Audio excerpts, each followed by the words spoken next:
ঊর্ধ্বতন কর্মকর্তা বা প্রশাসন কি চায়?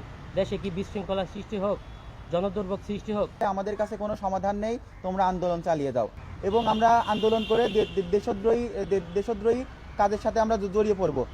আজ আমরা অত্যন্ত দুঃখ ও দায়িত্ববোধের সাথে জাতির সামনে আমাদের অবস্থান জানাচ্ছি যে কৃষি এদেশের অর্থনীতির মেরুদণ্ড।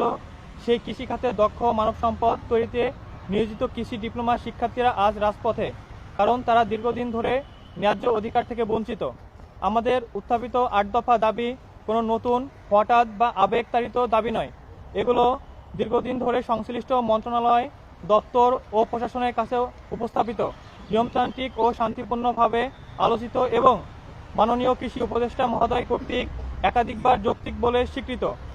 এই দাবিগুলোর মূল উদ্দেশ্য হলো কৃষি ডিপ্লোমা শিক্ষার্থীদের উচ্চশিক্ষা নিশ্চিত করা, রাষ্ট্রের জন্য দক্ষ, আধুনিক ও আত্মনির্ভরশীল কৃষি জনশক্তি গড়ে তোলা। প্রতিশ্রুতির ধারাবাহিকতা ও প্রতারণার বাস্তব চিত্র আমরা বারবার আলোচনায় বিশ্বাস করেছি।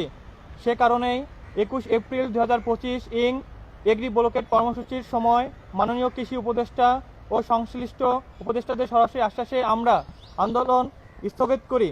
9 ডিসেম্বর 2025 সচিবালয়ে অনুষ্ঠিত বৈঠকে শিক্ষার্থীদের প্রতিনিধিদের সামনে দাবি বাস্তবায়নের প্রতিশ্রুতি, নির্দিষ্ট সময়ের মধ্যে প্রজ্ঞাপন ও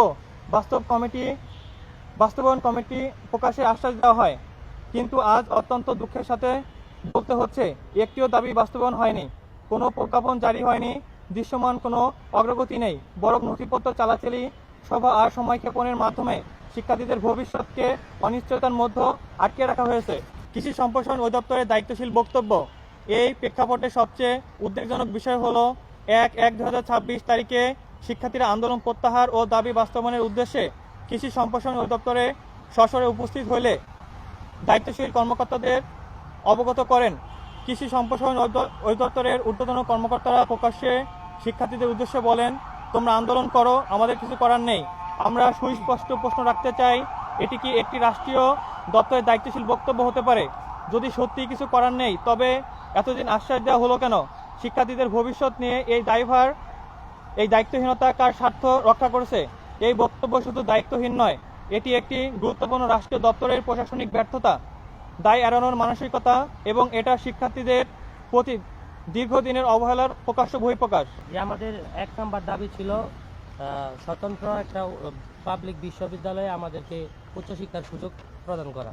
যেরকম অন্যান্য পলিটেকনিক প্রতিষ্ঠানগুলো যেভাবে স্বতন্ত্র কৃষি স্বতন্ত্র পলিটেকনিক ইনস্টিটিউট ডুয়েটে, আমাদের গাজীপুর ডুয়েটে তাদের জন্য একটা স্বতন্ত্র আলাদা একটা প্রতিষ্ঠান আছে বিএসসি করার জন্য। সেক্ষেত্রে আমরাও চাই আমাদের এই কৃষি সেক্টরের জন্য, যেহেতু কৃষি বাংলাদেশের অর্থনীতিতে গুরুত্বপূর্ণ ভূমিকা পালন করতে, সেক্ষেত্রে আমরা চাই কৃষির জন্য আলাদা, কৃষি ডিপ্লোমা শিক্ষার্থীদের জন্য আলাদা স্বতন্ত্র একটা কৃষি বিশ্ববিদ্যালয় স্থাপন করা হোক। এটা ছিল আমাদের 1 নম্বর দাবি। 2 নম্বর দাবি ছিল উপসহকারী কৃষি কর্মকর্তাকে 2য় শ্রেণীর কর্মচারী হিসেবে গ্যাজেট প্রজ্ঞাপন জারি করতে হবে এবং প্রতি বছর নিয়োগের ধারাবাহিকতা বজায় রাখতে হবে। 3 নম্বর দাবি ছিল কৃষি ডিপ্লোমা শিক্ষার মান উন্নয়নের জন্য শিক্ষক সংকট দূর করতে হবে। কৃষি ডিপ্লোমা শিক্ষাকে ডিএইর অধীনস্থ হতে বের করে সম্পূর্ণ কৃষি মন্ত্রণালয়ের আলাদা প্রতিষ্ঠান করতে হবে। 5 নম্বর দাবি ছিল সকল কৃষি গবেষণা প্রতিষ্ঠানে বৈজ্ঞানিক সহকারী পদটি শুধুমাত্র ডিপ্লোমা কৃষিবিদদের জন্য সংরক্ষিত করতে হবে। 6 নম্বর দাবি ছিল ডিপ্লোমা কৃষিবিদদের জন্য বেসরকারি চাকরির ক্ষেত্রে ন্যূনতম 10 গ্রেড পে স্কেলে বেতন দিতে হবে। 7 নম্বর দাবি ছিল কৃষি ডিপ্লোমা শিক্ষার্থীদেরকে মাঠ সংযুক্তি ভাতা প্রদান করতে হবে। 8 নম্বর দাবি ছিল উপসহকারী কৃষি কর্মকর্তাদের চাকরি প্রবেশের পর ন্যূনতম 6 মাসের ফাউন্ডেশন ট্রেনিং দিতে হবে। এ ছিল আমাদের 8 দফা দাবি। এটা আমরা বিগত 1.5 বছর আগে থেকে স্মারকলিপি প্রদান করে আসছি, বিভিন্ন ফর্মালিটি প্রদান করে আসছি। তারপর আমরা সর্বশেষ 21 এপ্রিল 2025 আমরা এগ্রি ব্লকেট কর্মসূচি করেছিলাম। তার প্রেক্ষিতে কৃষি উপদেষ্টা জাহাঙ্গীর আলম স্যার আমাদেরকে সচিবালয় ডাকে এবং একটা বৈঠকে উনি আমাদেরকে আশ্বাস প্রদান করে যে আগামী 3 মাসের ভিতরে এই দাবিগুলো বাস্তবায়ন করা হবে। তার প্রেক্ষিতে আমরা আন্দোলন থেকে সরে আসি। দীর্ঘ 7 মাস অতিবাহিত হয়ে যাওয়ার পরও সুনির্দিষ্ট দাবি বাস্তবায়নের কোনো পদক্ষেপ ওনারা গ্রহণ করেন নাই। তারপর আমরা বিভিন্ন মহলে আবার এই বিষয়গুলো জানান দেই। পরবর্তীতে আমরা ক্লাস বর্জন থেকে শুরু করে রাস্তা ব্লকেট কর্মসূচি পর্যন্ত আমরা আমাদের আন্দোলন এই পর্যন্ত নিয়ে আসছি। কিন্তু বর্তমান প্রেক্ষাপট দেশের সার্বিক পরিস্থিতি, বাংলাদেশের কৃষি ডিপ্লোমা শিক্ষার্থীরা দেশের পরিস্থিতি চিন্তা করে আমরা আন্দোলন বর্তমানে প্রত্যাহার করতে চাই। কিন্তু সংশ্লিষ্ট কর্তৃপক্ষের কাছে এই বিষয়টা জানানোর পর তারা আমাদেরকে জানায় যে আমাদের হাতে কিছু নাই, আমরা এই দাবিগুলা বাস্তবায়ন করব, কিন্তু এখন স্পষ্ট কোনো প্রজ্ঞাপন বা এই বিষয়ে আমরা কোনো পদক্ষেপ গ্রহণ করতে পারবো না। তোমরা আন্দোলন চালিয়ে যেতে চাইলে তোমরা আন্দোলন চালিয়ে যেতে চাও। তো ঊর্ধ্বতন কর্মকর্তা বা প্রশাসন কি চায়, দেশে কি বিশৃঙ্খলা সৃষ্টি হোক, জনদুর্ভোগ সৃষ্টি হোক, আমরা এই বিষয়গুলা ওনাদেরকে সংশ্লিষ্ট প্রশাসনকে জানানোর পর তারা আমাদেরকে স্পষ্ট ভাষায় বলে দেয় যে তোমরা আন্দোলন চালিয়ে যাও, আমাদের হাতে কিছু নেই, আমরা কিছু করতে পারবো না। তা আমাদের প্রশ্ন হচ্ছে, ঊর্ধ্বতন প্রশাসন কি চায়, দেশে কি বিশৃঙ্খলা হোক, এরকম কিছু চায়? এটা আপনাদের মাধ্যমে আমরা সকলকে জানিয়ে দিতে চাই। আমরা আমাদের আন্দোলন নিয়ে বিভিন্নভাবে খামারবাড়িতে যোগাযোগ করার চেষ্টা করেছি এবং খামারবাড়িতে আমরা দফায় দফায় আমাদের মিটিং চলেছে আমাদের ছাত্র প্রতিনিধিদের নিয়ে। সেখানে আমরা স্পষ্টভাবে বলে দিয়েছি, স্যার আমাদের 8 দফা পূরণ না হলে আমরা কোনোভাবে পরীক্ষার হলে বসতে পারবো না। কিন্তু আমাদেরকে তারা আমরা শিক্ষা জীবনে সর্বোচ্চ ঝুঁকি নিয়েছি, আমরা আমাদের ক্লাস সহ পরীক্ষা বর্জন করেছি। এবং আমরা গতকালকে যখন আমরা খামারবাড়িতে যাই, খামারবাড়ির ঊর্ধ্বতন কর্মকর্তা তারা জানায়, আমরা বলছি যে স্যার আমরা পরীক্ষার হলে বসতে চাই, আমাদের একটি সমাধান দিন। তো সেইখান থেকে আমাদের স্পষ্টভাবে বলে আমাদের কাছে কোনো সমাধান নেই, তোমরা আন্দোলন চালিয়ে দাও। জাতির কাছে আমার একটি প্রশ্ন, যে খামারবাড়ির মতো একটি গুরুত্বপূর্ণ জায়গায় থেকে তারা কিভাবে বলে দেশের পরিস্থিতি এখন কেমন আমরা সবাই জানি, এই পরিস্থিতির মধ্যে তারা আমাদেরকে আন্দোলন কেমন করে চালিয়ে যেতে বলে? এই প্রশ্ন আমার জাতির কাছে রয়ে গেল। আমাদেরকে বিভিন্ন জায়গা থেকে বলা হচ্ছে তোমরা জানো কৃষি ডিপ্লোমাতে বিএসসি নেই, তারপরে কেন কৃষি ডিপ্লোমাতে ভর্তি হয়েছো? আসলে কৃষি ডিপ্লোমাতে বিএসসি নেই, এই বিষয়টা কোন জাতি চায় না তার উন্নতি হোক। এবং আমাদেরকে বলা হয়েছে তোমরা তো কৃষি ডিপ্লোমা করার পরে 10ম গ্রেডের একটা চাকরি পাচ্ছ, তারপরেও তোমাদের এত উন্নতি কেন লাগবে? এখানে হয়তো তারা যারা এই কথাটা বলছে আমার মনে হয় তারা ইতিহাস জানে না। যদি তারা ইতিহাস জানতো তাহলে তারা এই কথাগুলো বলতো না। আপনারা জানেন 1973 সালে ফেব্রুয়ারি মাসে কৃষিবিদদের সেকেন্ড গ্রেড থেকে প্রথম গ্রেডে দেওয়া হয়, তাদের পদোন্নতি করা হয়। কেন করা হয়? কারণ আমাদের এটা কৃষি প্রধান দেশ এবং তারা যদি চায় তাদের উন্নতি যদি তারা মানে নিয়ে নিতে পারে, তাইলে আমরা কেন কৃষি ডিপ্লোমা জাতি আমাদের মানে উন্নতি নিব না? এই বিষয়টা আমি মনে করি প্রতিটা জাতি তার উন্নতি চায়, আমরাও সেই জায়গা থেকে আমাদের উন্নতিকে কেন আমরা আশা করতে পারি না? আর একটা বিষয়, আমাদেরকে বিভিন্ন জায়গা থেকে বলা হয়েছে আমরা দেশদ্রোহী কাজের সাথে জড়িত এবং আমরা আন্দোলন করে দেশদ্রোহী কাজের সাথে আমরা জড়িয়ে পড়ব।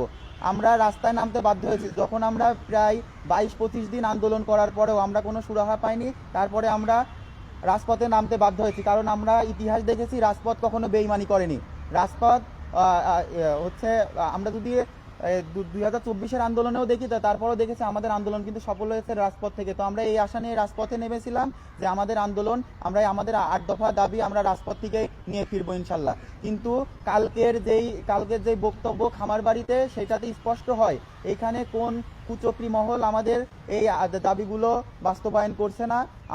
আমাদের এই দাবিগুলো তারা কেন দাবায় রাখছে, কেন জাতির সামনে নিয়ে আসছে না, এই প্রশ্নগুলো আমার জাতির কাছে রয়ে গেল। আমাদের অধিকারের কথা বলা হয়েছে, আমাদের সংবিধানের 37 নং অনুচ্ছেদে আছে শিক্ষার্থীরা শান্তিপূর্ণভাবে তারা আন্দোলন করে নিজেদের অধিকার ছিনিয়ে নিতে পারবে।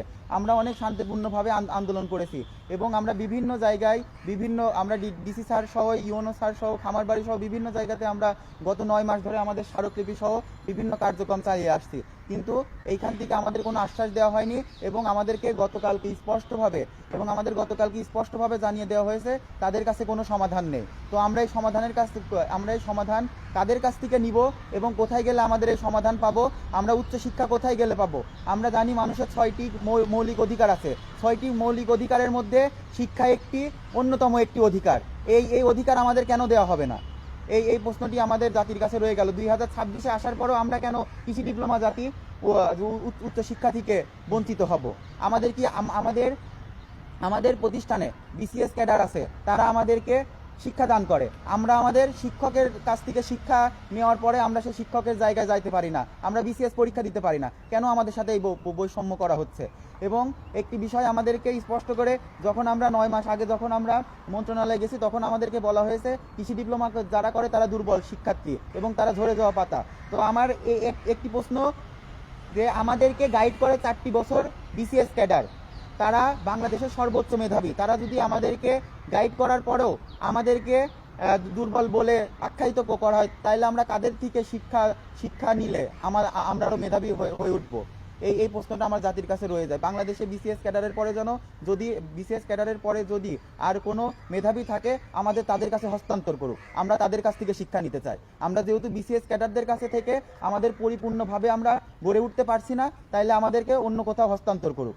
পরবর্তী কর্মসূচি: রবিবারের মধ্যে দাবি বাস্তবায়নের বিষয়ে কোনো পদক্ষেপ গ্রহণ করা না হলে আগামী 5/1/2026 তারিখ হইতে সকল কৃষি প্রশিক্ষণ ইনস্টিটিউট অনির্দিষ্টকালের জন্য বন্ধ ঘোষণা করা হইবে।